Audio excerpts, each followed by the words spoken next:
ನೋಡಿ, ಬುಧವಾರ ಏನೋ ಮೈತ್ರಿಕೂಟದ ಆಡಳಿತಾರೂಢದ ಸಭೆ ಆಯಿತು. ಅದಾದ ಬಳಿಕ ಮೋದಿಯವರನ್ನ ನಾಯಕರನ್ನಾಗಿ ಆಯ್ಕೆ ಕೂಡ ಮಾಡಿದ್ದಾಯಿತು. ಅದಾದ ಬಳಿಕ ಈಗ ದೆಹಲಿಯಲ್ಲಿ ಎನ್ಡಿಎ ಸಂಸದರ ಮೊದಲ ಸಭೆ ನಡೀತಾ ಇದೆ. ಈ ಸಭೆಯಲ್ಲಿ ನೂತನ ಸಂಸದರಿಗೆ ಪ್ರಹ್ಲಾದ್ ಜೋಶಿ ಅವರು ಸನ್ಮಾನವನ್ನು ಕೂಡ ಮಾಡ್ತಿದ್ದಾರೆ. ಅಂದ್ರೆ ಮೋದಿಯವರನ್ನೇ ಪ್ರಧಾನಿಯಾಗಿ ಆಯ್ಕೆ ಮಾಡೋದಕ್ಕೆ ಈಗಾಗಲೇ ಅವಿರೋಧವಾಗಿ ಎಲ್ಲರೂ ಕೂಡ ಒಪ್ಪಿಗೆಯನ್ನ ಕೊಟ್ಟಿದ್ದಾರೆ. ಹಳೆ ಸಂಸತ್ತು ಭವನದಲ್ಲಿ ಇವತ್ತು ಸಂಸದರ ಸಭೆ ನಡೆಯುತ್ತೆ. ಈ ಸಭೆಯಲ್ಲಿ ಈಗಾಗಲೇ ಸಭೆ ಆರಂಭ ಆಗಿದೆ. ಮೋದಿಯವರನ್ನ ನಾಯಕರನ್ನಾಗಿ ಮಾಡುವ ಬಗ್ಗೆ ಚರ್ಚೆ ಆಗುತ್ತೆ. ಈಗಾಗಲೇ ಅವರನ್ನ ನಾಯಕರನ್ನಾಗಿ ಮಾಡೋದಕ್ಕೆ ಒಪ್ಕೊಂಡಿದ್ದಾರೆ. ಆದ್ರೆ ಏನೆಲ್ಲ ಚರ್ಚೆಗಳಾಗುತ್ತೆ ಅಂತ ನೋಡೋದಾದ್ರೆ, ತಮ್ಮ ಬೇಡಿಕೆ ಈಡೇರಿಕೆಗೆ ಸಂಬಂಧಪಟ್ಟಂತೆ ಸಂಸದೀಯ ನಾಯಕರನ್ನಾಗಿ ಆಯ್ಕೆ ಮಾಡೋದ್ರ ಬಗ್ಗೆ ಚರ್ಚೆ ಕೂಡ ಇವತ್ತು ನಡೆಯುತ್ತೆ. ಸಭೆಯಲ್ಲಿ ಎಚ್.ಡಿ. ಕುಮಾರಸ್ವಾಮಿ, ಟಿಡಿಪಿ ನಾಯಕ ಚಂದ್ರಬಾಬು ನಾಯ್ಡು, ಅದೇ ರೀತಿಯಾಗಿ ನಿತೀಶ್ ಕುಮಾರ್ ಸೇರಿದಂತೆ ಚಿರಾಗ್ ಪಾಸ್ವಾನ್, ಪವನ್ ಕಲ್ಯಾಣ್ ಸೇರಿ ಹಲವರು ಕೂಡ ಭಾಗಿಯಾಗಿದ್ದಾರೆ. ಮೋದಿಯವರು ಮೂರನೇ ಬಾರಿಗೆ ಮತ್ತೆ ಪ್ರಧಾನಿಯಾಗಿ ಆಯ್ಕೆಯಾಗ್ತಾ ಇರುವಂತದ್ದು. ಈ ಬಾರಿ ಆಗ್ತಾ ಇರುವಂತದ್ದು ಸಮ್ಮಿಶ್ರ ಸರ್ಕಾರ. ಇದು ಟಿಡಿಪಿ ಇರ್ಬೋದು, ಜೆಡಿಯು ಇರ್ಬೋದು, ಅದೇ ರೀತಿಯಾಗಿ ಬಿಜೆಪಿ, ಮೂರು ಪಕ್ಷಗಳು ಸೇರ್ಕೊಂಡು ಅಂಗ ಪಕ್ಷಗಳ ಜೊತೆಗೆ ಮಾಡ್ತಾ ಇರುವಂತಹ ಈ ಕಿಚಡಿ ಸರ್ಕಾರ ಏನಿದೆ, ಅದಕ್ಕೆ ಸಂಬಂಧಪಟ್ಟಂತೆ ಈಗಾಗಲೇ ಮೋದಿಯವರನ್ನ ನಾವು ಪ್ರಧಾನಿಯಾಗಿ ಒಪ್ಕೋತೀವಿ ಅಂತ ನಾಯಕರು ಹೇಳಿದ್ದಾರೆ. ಆದರೆ ಅವರ ಬೇಡಿಕೆಗಳು ಕೂಡ ಇದ್ದಾವೆ. ಪ್ರಮುಖ ಖಾತೆಗಳಿಗೆ ಬೇಡಿಕೆ ಇಟ್ಟಿದ್ದಾರೆ. ಹಾಗಾಗಿ ಅದರ ಚರ್ಚೆ ನಡೀತಾ ಇದೆ. सबके बीच में उपस्थित हम सबके यशस्वी प्रधानमंत्री आदरणीय श्री नरेंद्र मोदी जी,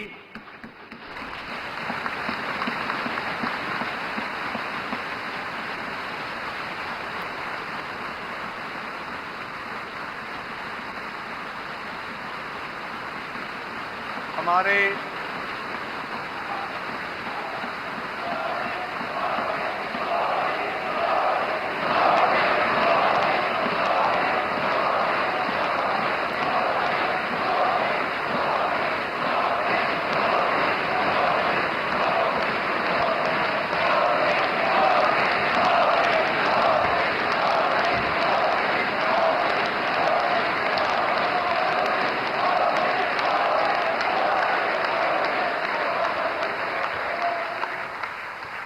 हमारे सभी एनडीए के घटक दल के सभी वरिष्ठ नेतागण,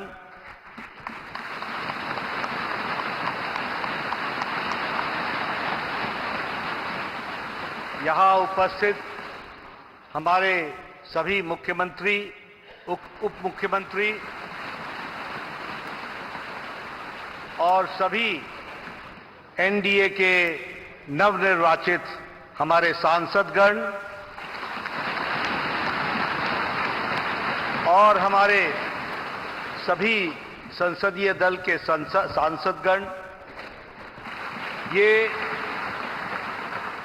एक ऐतिहासिक पल और ये एक ऐतिहासिक घड़ी जिसका हम सबको इंतजार था, वह घड़ी आ गई है. और हम सब लोगों ने तीसरी बार लगातार हमारे एनडीए के गठबंधन के नेता के रूप में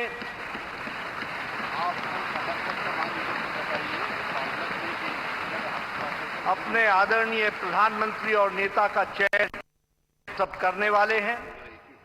इस ऐतिहासिक घड़ी पे और इस ऐतिहासिक सेंट्रल हॉल संविधान सदन में आज हम सब लोग इसके चश्मदीद गवाह बन रहे हैं. ये हम सब का सौभाग्य है. मैं आप सब लोगों की तरफ से और हमारे इलेक्ट्रॉनिक मीडिया के माध्यम से करोड़ों लोग जो इस समय संसदीय दल की गतिविधि को देख रहे हैं, उन सब की ओर से आदरणीय प्रधानमंत्री जी का हार्दिक अभिनंदन करता हूं और स्वागत करता हूं.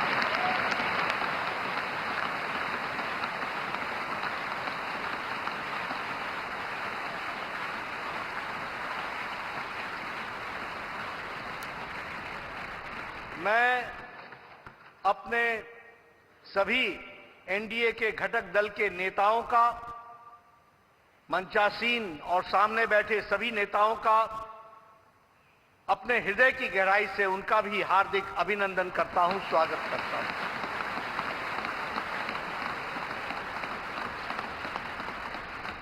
हम सब लोग आदरणीय प्रधानमंत्री जी को अपने दिल की गहराइयों से हार्दिक बधाई देते हैं, जिनके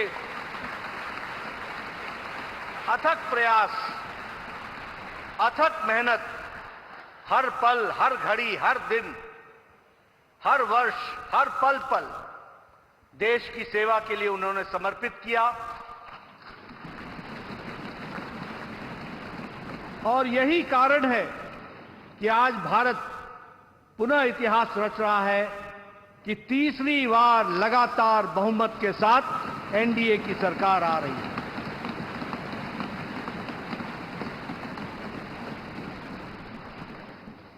मैं इस घड़ी में इस बात का भी उल्लेख करना चाहता हूं कि जहां हमने लोकसभा में एनडीए ने बहुमत हासिल की और तीसरी बार लगातार, वहीं हमने उड़ीसा में भी अपनी विचारधारा की सरकार बनाई और वहां भी हमें सफलता मिली।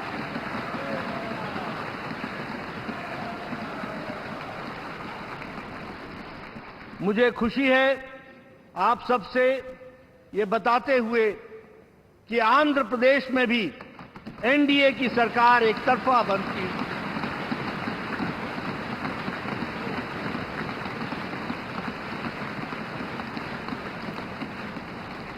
और अरुणाचल प्रदेश में लगातार तीसरी बार भी हमने अपनी सरकार बनाई है।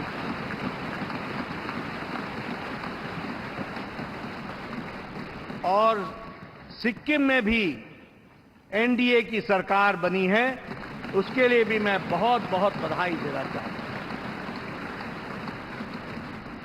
ये एनडीए का विकास यात्रा आदरणीय प्रधानमंत्री मोदी जी के अथक प्रयास से, उनकी नीतियां रिफॉर्म, परफॉर्म, ट्रांसफॉर्म, देश को आगे ले जाने के लिए जो उन्होंने नेतृत्व किया और फ्रंट से नेतृत्व किया, उसका यह नतीजा है कि आज हम इस ऐतिहासिक पल के साक्षी हो रहे हैं। हमें याद है 10 साल पहले उदासीन भारत था। 10 साल पहले भारत के बारे में यह कहा जाता था कि यहां कुछ बदलने वाला नहीं है। 10 साल बाद मोदी जी के नेतृत्व में वही भारत आकांक्षी भारत बन गया और विकसित भारत के संकल्प को लेकर के चल पड़ा है। इसको भी हमको समझना चाहिए। देश की सरहद मजबूत हुए, देश की सुरक्षा मजबूत हुई, अंतर्राष्ट्रीय दृष्टि से भारत ने अपने आप को स्थापित किया आदरणीय प्रधानमंत्री मोदी जी के नेतृत्व में।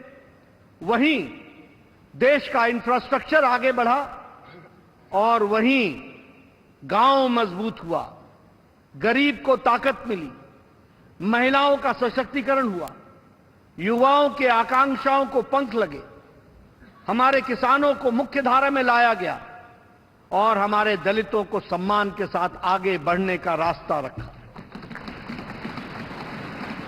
और यह सब संभव हुआ जिस मंत्र को लेकर आदरणीय प्रधानमंत्री जी चले, सबका साथ, सबका विकास, सबका विश्वास, सबका प्रयास। और उनके परिश्रम के कारण यह हम आज देख रहे हैं और हम अपने नेतृत्व का फिर से चयन करने वाले हैं। मैं रामधारी सिंह दिनकर जी की कविता पंक्तियां पढ़ना चाहूंगा प्रधानमंत्री जी के पुनः स्वागत में। वसुधा का नेता कौन हुआ, भूखंड विजेता कौन हुआ, अतुलित यश क्रेता कौन हुआ, नवधर्म प्रणेता कौन हुआ, जिसने न कभी आराम किया, विघ्नों में भी रहकर नाम किया।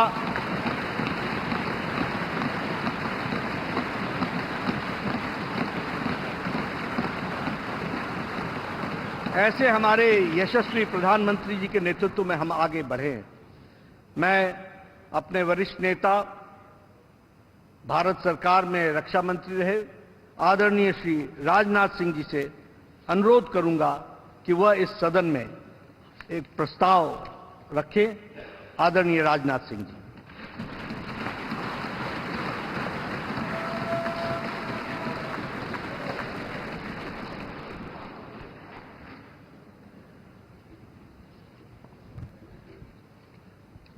साथियों, सबसे पहले तो मैं लोकसभा के जितने भी न्यूली इलेक्टेड मेंबर्स हैं सबको अपनी तरफ से हार्दिक बधाई देता हूं और अन्य सभी को अपनी तरफ से इस अवसर पर हार्दिक शुभकामनाएं देता हूं। साथियों, आप सबको जानकारी है कि आज हम भारतीय जनता पार्टी के संसदीय दल के नेता व एनडीए संसदीय दल के नेता व लोकसभा में नेता के चयन के लिए यहां पर हम सब एकत्रित हैं। मैं समझता हूं कि मोदी जी का नाम इन सारे पदों के लिए सबसे योग्य, उपयुक्त और सर्वोत्तम है।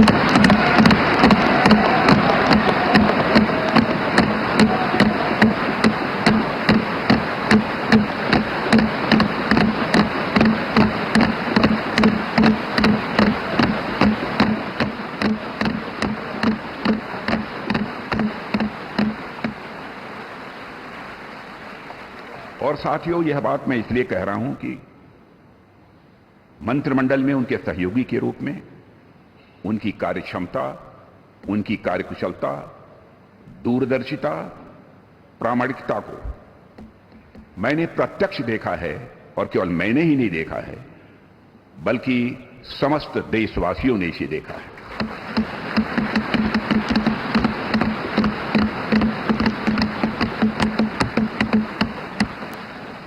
हम सबके लिए प्रसन्नता का विषय है कि एनडीए की सरकार ने 10 वर्षों में उनके नेतृत्व में देश की जो सेवा की है उसकी भारत में ही नहीं बल्कि दुनिया के दूसरे देशों में भी उसकी प्रशंसा हो रही है।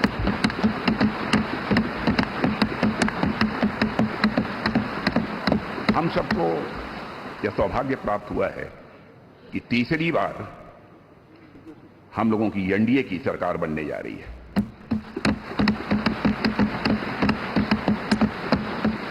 साथियों, 1962 के बाद पहली बार कोई राजनेता लगातार तीसरी बार भारत का प्रधानमंत्री बनने जा रहा है।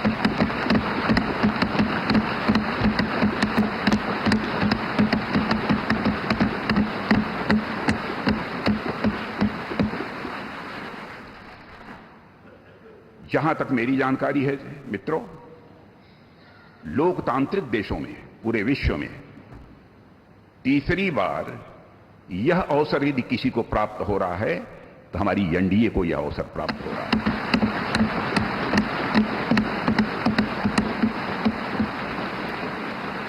और साथियों, हम लोग सौभाग्यशाली हैं कि मोदी जी जैसा एक जन कल्याणकारी और संवेदनशील प्रधानमंत्री हम लोगों को मिलने जा रहा है।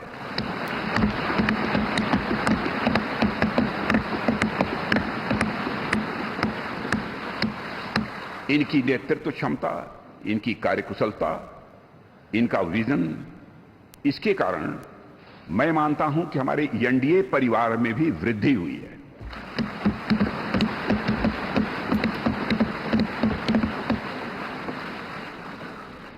हम सबकी पहचान गठबंधन धर्म का निर्वाह करने वाले एक ऐसे परिवार के रूप में हुई है और यह सिलसिला जब आदरणीय अटल बिहारी वाजपेयी जी भारत के प्रधानमंत्री थे उसी समय से प्रारंभ हुआ है।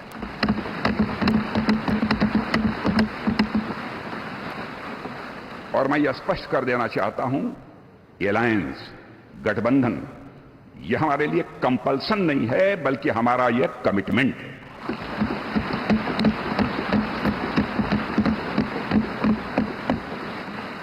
हमें भारत को एक सक्षम, समृद्ध, विकसित, स्वाभिमानी और सशक्त राष्ट्र के रूप में आगे ले जाना है। और मैं कह सकता हूं कि पिछले 10 वर्षों में मोदी जी के नेतृत्व में भारत की दशा, दिशा, मनोदशा में एक क्रांति।